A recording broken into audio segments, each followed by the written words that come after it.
Salut les amis, j'espère que vous allez bien. Donc aujourd'hui je vous retrouve pour une recette. Voilà, parce que c'est vos vidéos préférées, les recettes. Aujourd'hui je vais faire des pancakes verts au thé matcha. Donc pour ceux qui ne connaissent pas le thé matcha, c'est ceci. Vous voyez, hop. C'est un thé qui a la particularité de colorer les aliments en vert en fait en l'utilisant. Et qui est très très bon pour la santé. Donc il a de multiples vertus. Et donc moi j'utilise celui-ci de la marque Vegavero. On va pouvoir commencer. J'ai disposé tous les ingrédients ici pour pouvoir suivre la recette avec vous. J'ai préparé la petite balance, le saladier. Voilà, donc avant de commencer à cuisiner, c'est très important. Pensez à vous laver les mains, surtout en ce moment avec le coronavirus, avant de cuisiner et après. C'est parti, on va commencer par ajouter les ingrédients secs dans le saladier. Donc je mets la tare à la balance. Là, je vais mettre de la farine complète de grand épeautre de la marque Selna. Donc celle-ci, je l'achète sur Aurore Market. J'ai un code pour vous faire bénéficier de 20 € de réduction sur votre première commande, d'un minimum de 49 € d'achat, et la livraison est gratuite. Donc là, j'ai utilisé cette farine, mais vous pouvez très bien utiliser de la farine de blé classique ou un mélange de farine sans gluten si vous êtes intolérant au gluten. Voilà. Donc là, j'en mets 125 grammes.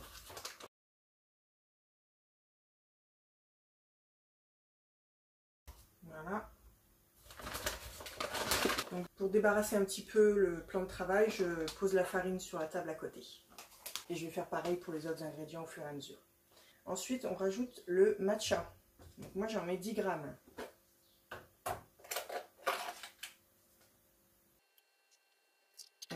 Allez-y très délicatement parce que en fait c'est un petit peu comme la fécule de maïs, c'est une poudre vraiment très fine, donc elle a tendance à s'envoler facilement. Donc faites attention quand vous l'utilisez à en prendre tout doucement. Après je vais utiliser du sucre, donc là c'est du sucre de canne normal. Donc moi j'en mets pas beaucoup, j'en mets 10 grammes. Parce qu'en fait, vu qu'on met souvent des préparations sucrées sur les pancakes après les avoir préparés, je préfère ne pas trop sucrer les pancakes eux-mêmes, parce qu'au final, ça sera quand même sucré. Ensuite, j'ajoute la noix de coco râpée. Donc là, c'est un pot de farine de coco que j'avais acheté sur le site de Nutri, qui est un site avec plein de très bons aliments aussi. Du coup, j'ai réutilisé le pot parce qu'il est super pratique, il est bien gros. Et j'ai mis de la noix de coco râpée dedans. Donc n'utilisez pas de la farine de coco, hein, même si ça pourrait peut-être faire le job, mais la farine de coco absorbe beaucoup plus les liquides que la noix de coco râpée comme ça. Donc là, c'est vraiment pour apporter un petit goût en plus à la préparation et apporter de la texture aussi. J'en mets 15 grammes. Ensuite, je mets du Vegan Meal Replacement à la vanille de la marque The Protein Works. Donc pareil, c'est un site où je vais de temps en temps pour acheter des amandes, de la purée de cacahuètes, des barres de céréales, etc. Enfin, il y a beaucoup de choses. J'ai aussi un code de parrainage pour avoir 15 € de réduction sur ce site d'ailleurs, si ça vous intéresse. Je mettrai le lien en description. Donc ça, pareil, j'en mets 15 grammes comme la noix de coco. Après ça, je vais mettre un petit peu de bicarbonate. Donc ça, j'en mets 3 grammes. Donc ça, c'est parfait pour faire un côté levant, le bicarbonate avec le jus de citron. Ça va faire la réaction chimique qui fait que ça va faire lever les pancakes ensuite. C'est vraiment idéal pour remplacer la levure quand vous n'en avez pas, ou même quand vous êtes intolérant au gluten. La levure chimique, il y a du blé dedans, et donc à moins d'utiliser une poudre à lever sans gluten. Mais voilà, bicarbonate, jus de citron, bicarbonate, vinaigre de cidre. Même si vous n'aimez pas le citron ou le vinaigre de cidre, ça ne se sent absolument pas, hein, parce qu'on en met vraiment une quantité minime. Mais crainte là-dessus, ça ne se sent pas. Voilà. Donc là, on a tous les ingrédients secs, donc on va juste mélanger correctement tout ça. Doucement, comme je disais, il y a la poudre de matcha qui risque de s'envoler sinon. Donc, on mélange bien tout pour bien tout combiner. Et après, on pourra mettre les liquides. Donc, moi, j'utilise du lait végétal de riz, saveur amande, mais vous pouvez utiliser absolument n'importe quel lait végétal. lait de soja, lait de coco, lait d'amande, lait de souchet. Il y en a tellement de variétés différentes. Vous prenez ce que vous avez. Je pense même qu'avec de l'eau, ça ira très bien aussi, hein. Donc là, c'est bien mélangé. Je vais pouvoir continuer la recette en ajoutant 250 g de lait végétal.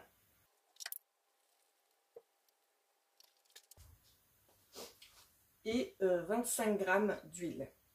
Donc ici c'est de l'huile de tournesol, mais vous pouvez utiliser l'huile végétale de votre choix.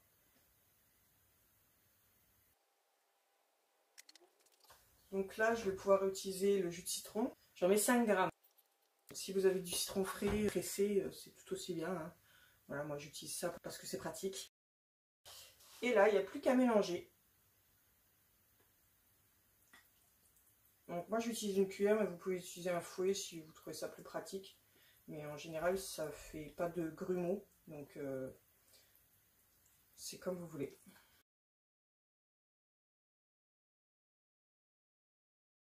Une fois que la préparation est bien lisse et homogène, on va pouvoir cuire les pancakes. Donc moi j'ai une machine qui est super, un appareil multi-crêpe. Donc si vous avez la chance d'avoir cet appareil dans votre maison, franchement utilisez-le. Moi j'utilise à chaque fois pour les pancakes, c'est vraiment génial. Donc je vais mettre bien au fond comme ça, pour pouvoir mettre ici ma préparation et à côté une assiette.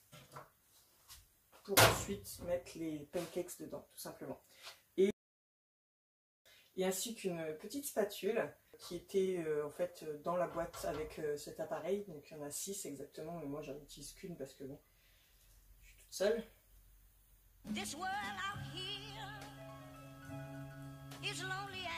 Bref, cet appareil est aussi multi-wok, mais je m'en sers que pour les pancakes parce que je cuisine jamais de wok.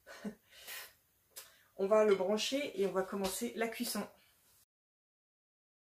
Donc moi j'avais acheté cet appareil 15 € dans un petit magasin d'occasion, genre Cash Express.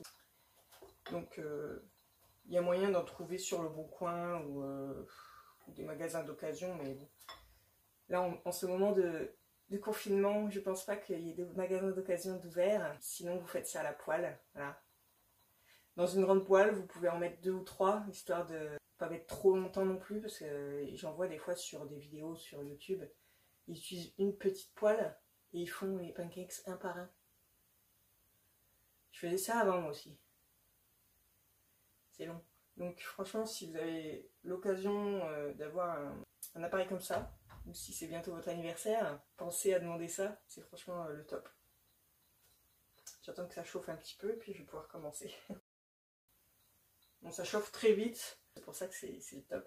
C'est qu'en 10 minutes, vous avez 12 pancakes, quoi. Et cuit et déjà dans l'assiette, hein, 10 minutes. Donc c'est hyper rapide. Donc là, ce qu'on va faire, c'est mettre 2 cuillères à soupe par alvéole pour chaque pancakes. En général, ils s'étalent assez facilement tout seul, mais vous pouvez aussi les étaler avec la cuillère pour aller plus vite.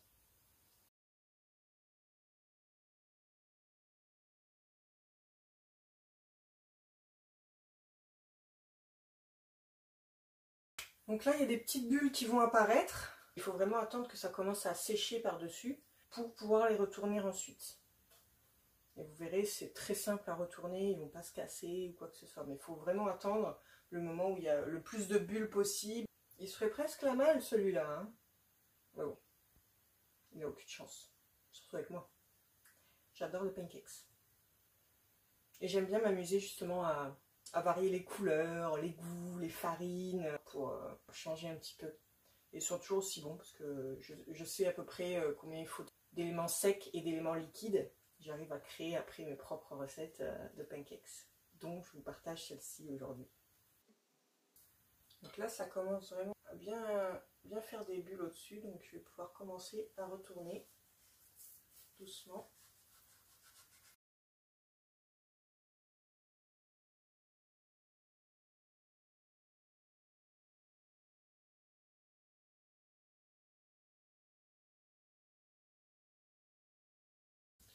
Et quand vous les avez retournés, vous pouvez les laisser que quelques secondes, ça suffira, et après vous pouvez les retirer du... Voilà, il faut décoller doucement. Hop.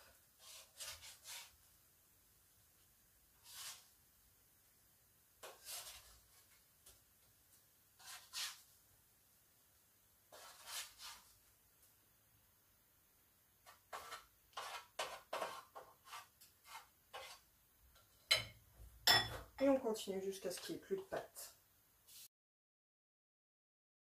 La machine là, elle est bien chaude, donc ça va être moins long. Hein. En général, ça se passe comme ça. Plus c'est chaud, plus ça cuit vite, hein, les pancakes. Donc si vous avez fait la cuisson à la poêle, n'hésitez pas à mettre à feu fort en fait dès le début.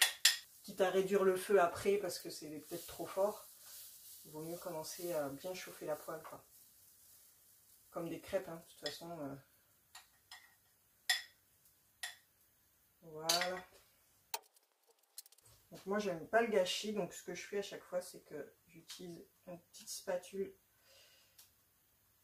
pour racler le reste et faire un mini pancakes avec le reste de pâte.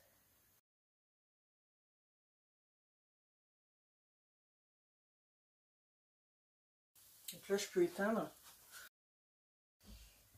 Après je débranche parce que de toute façon la plaque est tellement chaude et il reste pas beaucoup que ça va continuer à chauffer quand même. Voilà. Et on a terminé, il n'y a plus qu'à déguster avec soit... Bon, je l'ai retourné un peu trop vite celui-là, il a accroché un peu le pauvre. Donc soit avec un filet de sirop d'érable, soit avec de la confiture, soit un mélange confiture et purée d'oléagineux, ça c'est excellent. Soit avec une pâte à tartiner maison ou du commerce, mais toujours vegan bien sûr. Hop. Et enfin le dernier, le tout petit, pour cacher la misère, parce que celui-là je l'ai un peu déchiré. Voilà. D'ailleurs, je ferai sûrement aussi une recette de pâte à tartiner vegan. Si ça vous intéresse, dites-le moi en commentaire, ou si vous en connaissez vous-même, vous pouvez très bien mettre les recettes en commentaire si vous voulez les partager. Merci encore d'avoir visionné ma vidéo et je vous dis bonne dégustation. N'hésitez pas à liker, à commenter, à partager si ça vous plaît. Merci beaucoup et bonne journée. Bye!